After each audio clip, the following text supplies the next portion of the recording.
As I think most of you know, I've been really laboring as to which way to vote. I honestly admit this was a close call. There are a lot of tough decisions I've had to make that aren't close calls, but this one is a close call. And I appreciate the observation that my decision is based on what I think is right, based upon my conscience and what is right for this country. And that's how I made my decision. And I'm going to oppose the agreement. I do that because under this agreement, Iran is permitted to be able to enrich to a level that will take them extremely close to breakout legally. They will receive significant financial relief from the sanctions, which will make them a lot stronger economically. At that point, there is no reason to believe that Iran won't continue its past activities, and that is that it will desire to become a nuclear weapon state. It will then have to go through a calculation. If we start to rush to breakout, what will the reaction be in the international community? And at that point, it will be, I think, virtually impossible to use economic sanctions to prevent Iran from becoming a nuclear weapon state. There will be too many economic interests globally in Iran, and the imposition of U.S. sanctions at that point will have an impact, but since Iran is already that much stronger, the ability for it to kick in soon enough to be an incentive for Iran to stop its rush to a weapon would be unlikely. So for all those reasons, I think it leads to the conclusion that it becomes more likely that if we have to prevent Iran from becoming a nuclear weapon state, if they try to do that at that point, then it leads to a military option. I am very much concerned about a military option.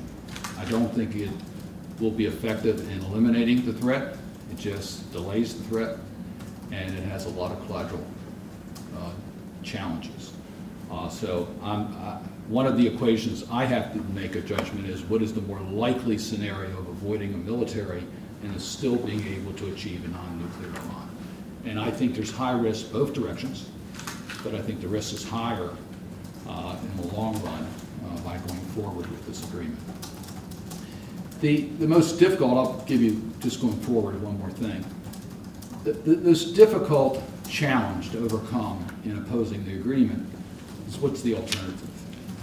That's the most difficult issue. It's not a good way to analyze whether you're for or against an agreement by saying what are the alternatives, but I think that is the strongest hurdle that you have to overcome. One of the meetings that I held when I was reviewing this a couple weeks ago was with the Europeans, the Brits, and the French. And we had a very candid discussion in my office. Now, make no mistake about it, they want us to approve the agreement. But they said pretty directly that Europe must work with the United States. There is no way that they can allow the division between Europe and the United States as it relates to an Iranian policy.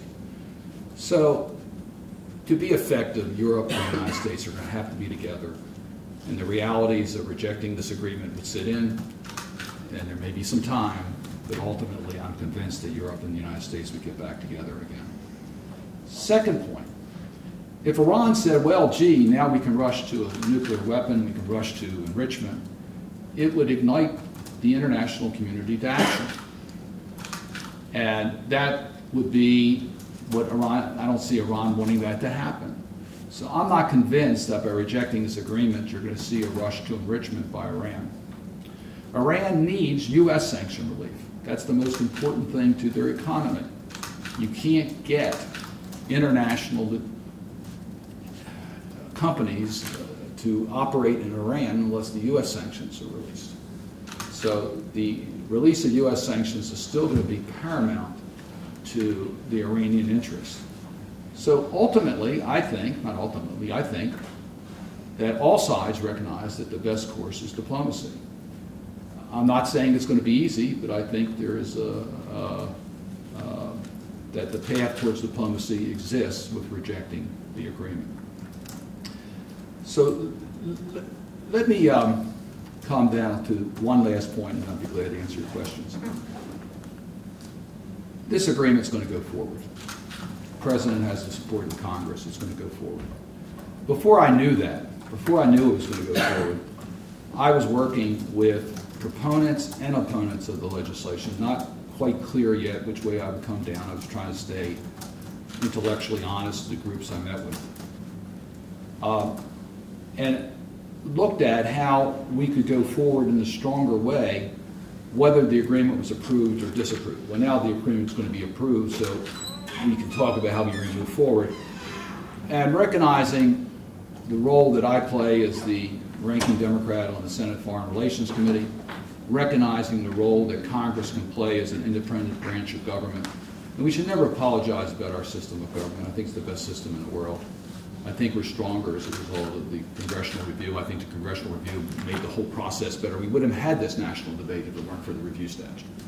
And I think this national debate's been healthy. But how can Congress make it more likely that we can achieve our objective without the use of military force? And I will be introducing legislation next week with proponents and opponents of the Iran statute that will focus on what the interpretations of the agreement should be, consistent with the U.S. positions, consistent with the administration, to make it clear to Iran, for example, that if they escalate their terrorist activities or commit terrorism against the United States, we're prepared to move with sanctions against them on those activities, to get regular reports from the administration on the amount of sanction relief dollars that Iran has received, and so we can have a better understanding if they try to escalate their terrorist activities, to require a regional strategy report to Congress so that we can review a regional strategy, as well as support for Israel, to look at the ballistic missile programs, things like that that are, the administration says is clear, but many of us think it's important for Congress to speak on those issues. And I've been working, as I said, with proponents and opponents, and I think you'll see more of this legislation take shape next week. And I think it's a way to bring us together, working as one, the administration and Congress moving forward, which is what we have to do. Again, I take exception that there's a requirement for Congress to be in step always with the administration. I think Congress is independent. We make our own judgments. But at the end of the day, we have to work as one country. And that's what I think is important moving forward, and I'm going to do everything I can to make sure that we do move forward in that respect. And I've been encouraged by that by many of my